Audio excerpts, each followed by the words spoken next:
Emu vs Luffy has finally begun, with Luffy activating his new strongest Gear 5 Genie form and even claiming that he can't see himself losing right now. And honestly, the way things are looking, I'm expecting one of the craziest and longest battles in One Piece. Hey, Brody!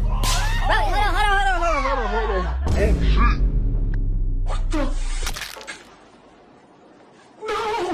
He got skewered like a kebab. Only thing saving Luffy and the Straw Hats now is my goat, Monkey Deadbeat Dragon. He's making his epic entrance and he's coming to Elbaf to save his kid. It is happening. I'm gonna expand more on that at the end of this video. Like, it's all but confirmed now. I just got off the phone with Oda in my dream last night and he said he's coming. Are you serious right now, bro?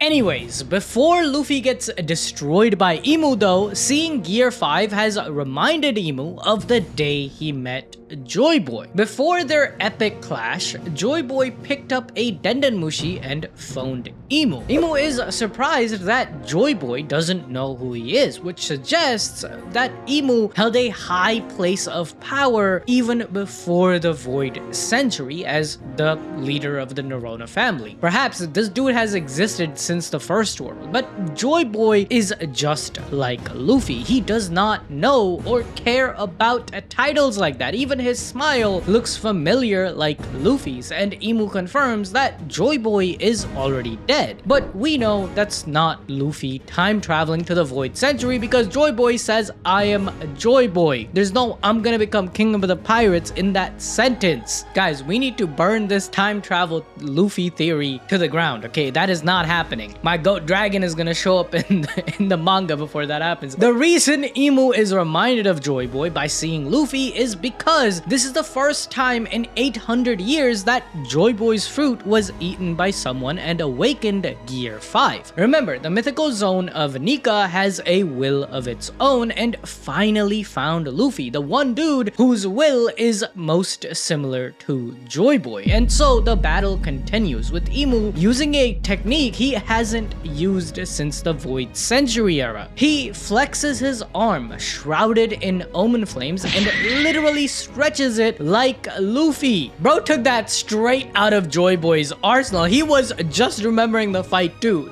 This to me almost sounds like the Hashirama and Madara stuff again, where every chance Emu is gonna get, he will start glazing Joy Boy like, damn bro, if it was Hashirama fighting, he would have used Gear 6 by now. Luffy tries to dodge, but just like his own Python attack, the arm bends and slams his head to the ground. But on impact, he doesn't let up and instantly propels himself towards Emu. Yet the Great One spins his glaive around, completely nullifying Luffy's attacks. But that's not enough, as Emu creates a bunch of Omen balls and fires them straight at Luffy, who knows just how dangerous these things are since it completely took Loki out of the battle. However, they just keep following him like homing missiles, and he has no option but to use Gum Gum Gatling on them, which makes the Maki balls explode away from his body.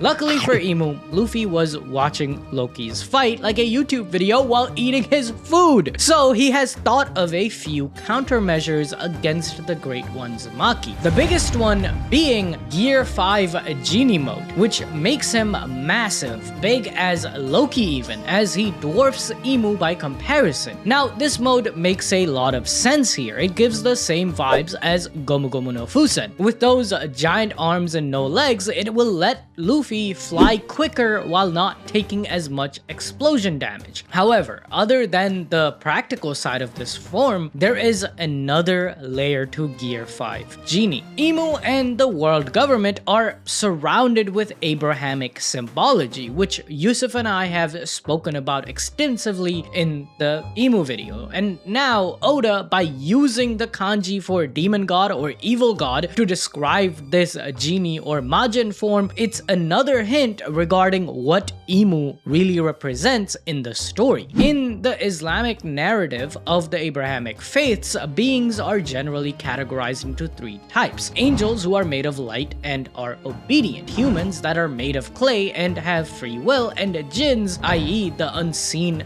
beings made of fire, who also possess free will. Because of that, jinns are not all bad and not all good. They can be benevolent or mischievous. Now, whilst the Judeo-Christian perspective took all of these creatures to be simply demons and devils, within the Islamic paradigm, it's looked at differently. Throughout times, these unseen creatures went by many names, leading different communities to understand them to be ghosts or simply just spirits, where some would even take a reverence and become deified. And do you guys remember Oda's inspiration for Joy Boy? Yep, it's from the laughing spirit. Joy Boy is a figure from Caribbean and West African folklore, believed to be a deity or spirit of dance, music, and joy who arrived in the Caribbean alongside enslaved people from West Africa. He's described as a constant smiling figure who cures humanity's sorrows by playing an irresistible drum rhythm that forces listeners to dance and sing until they are free of despair. This is the good kind of spirit, or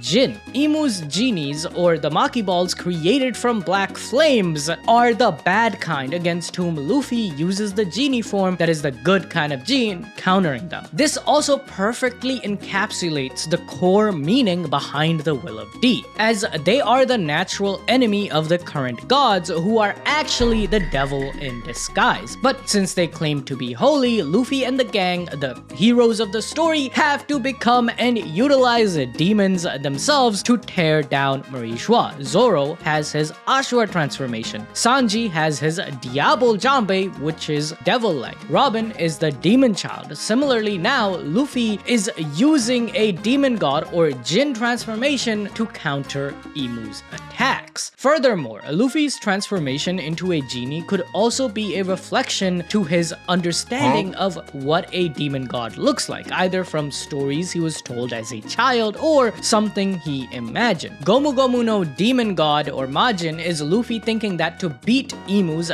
demon children balls, who he was running away from a few seconds ago, he himself must become a demon god. Luffy, using these different deity transformations or names of gods in his attacks like Thor or Bajrangan, might also be Luffy trying to piece together what kind of mythical deity he truly is. It's like he's going through a phase of self-discovery in Gear 5 until he unlocks Gear 6. This all links back to our video on Luffy's Gear 6 when he slowly realizes what he and Nika truly are. Then we will finally see the full Nika zone transformation. If you guys want to learn more about that, watch the video on screen after this. Coming back to the chapter though, we learn of a devastating news from Luffy. This honestly, like, I had to shed a tear when I read this. We learn from Luffy, who confirms that Loki is actually dead now. Bro, he was like one of my favorite characters in Elbaf. No way Oda just killed him off like that. And Luffy even reiterates, saying that he's not only fighting for the sake of Elbaf, but he is also to not let Loki's death be in vain. Can we get some F's in the chat for one of the best characters in Elbaf? Yeah, Usopp might get Ragnar now, right? What are you talking about? However, I know you guys already typed in the comments. Many in the community seem to think that this is a fake news. Guys, Luffy just said it in the chapter that Loki is dead. But I guess some people, like the Prince of Elbaf, Loki, disagree. Who says to Luffy, "I'm still alive, you fool." Yeah, Luffy legit thought Loki died after taking that Omen shot, which goes to show how strong that attack from Imu last chapter must have been. Imu, noticing that Loki is still alive, he throws Omen bombs at the prince, highlighting how important Nidhogg's role might be in defeating the Great One. While fighting against Nika, he shifted his attention to get rid of Loki. Keep that shit in mind, guys. My boy Ragnar was ready to throw his life away by blocking Imu's attack. Luckily, Jinbei swoops in to block Imu's attack with his fishman karate. And now he is made in charge of protecting Loki while he recovers. Even Jinbei gotta power up this arc, bro. Since he just blocked a whole Maki attack from the Great One, this is a big upscale. Usopp stocks don't even exist anymore, man. Is he the only Straw Hat who hasn't gotten a glow up this arc? This is insane, Oda. Lock in for my boy Usopp, please, or delist him from the stock market. Okay, Usopp does do something in the chapter. He says that, is Luffy gonna be alright? Like, bro completely jinxed his captain by saying that. We're blaming this on Usopp, bro. If Usopp didn't rage bait Gunko, Imu wouldn't even be here, okay? Luffy would not be dead right now. Usopp, Frankie, Nami, and Brook are still trying to figure out how to unfreeze Shuri. Now, the ice is melting, but she's still gonna be frozen like a statue. So Usopp, with his brilliant mind, thinks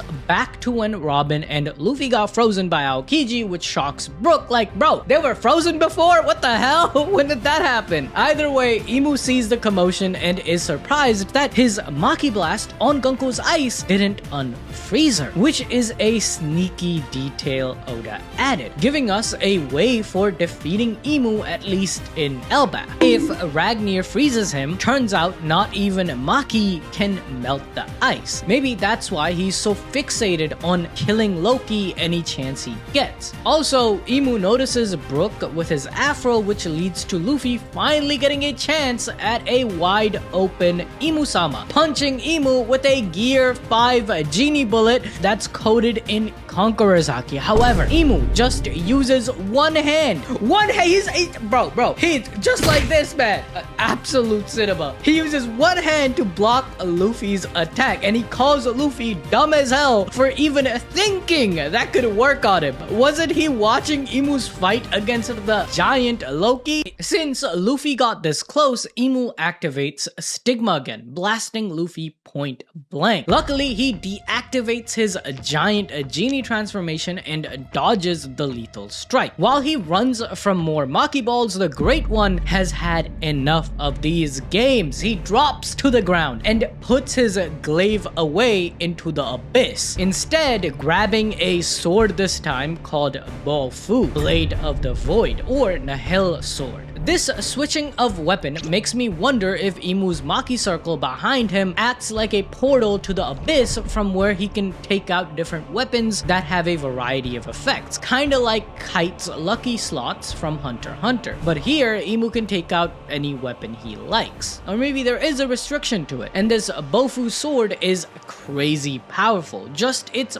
presence is draining the life out of the surroundings. It's a nihility storm, as the kanji of the name suggests. It's almost like bro has Shigaraki's decay quirk, and it affects everything around it without even touching. Luffy's Gear 5 awakening makes the surrounding bouncy and lively with the cartoon effect, while Imu's Bofu takes away the bounciness and life from the world, completely destroying anything it is near. Imu seems to love this withering of reality though, as he claims the view is magnificent. A whole elbaf forest is just dead, by the way. Imagine what would happen if you get touched by this thing. Well, Luffy didn't have to imagine it, because Imu out of nowhere like speed blitzes him. Like, he can't even react. That's how fast the Great One came at him, which suggests that until now Imu was just playing around, as he says that he knows Luffy isn't Joy Boy because, get this, yeah? Because Joy Boy wouldn't be this weak. He straight up humbled the newest emperor of the sea, the same Gear 5 Luffy that was going toe-to-toe against Admiral Kizaru and defeated one of the strongest emperors in Kaido, by the way. Yet here in elbaf, Imu just turned him into a kebab. Even Loki held his own for longer. And with the effect Bofu has, this might be the perfect counter against Gear 5, because Luffy could kickstart his heart, but all the life is being drained. The life draining is, of course, the breath of all things being taken from everything. That's why the surrounding is withered. Similarly with Luffy, his haki is completely nullified by this, I bet, when coming in contact with a sword like this. Not to mention, he had a giant sword go through his chest. That's a big problem, guys. Luffy is done for. Elbaf is done for. Even the sword is pulled out. The wound is way too severe. It's gonna take take a whole lot more than food to fix up Luffy. I guess like the way the sword is positioned like this, now Luffy's like X becomes a star, so maybe he can call up Big Yahoo, like who knows. It's gonna take a whole lot more than food to fix up Luffy now. The only light we should have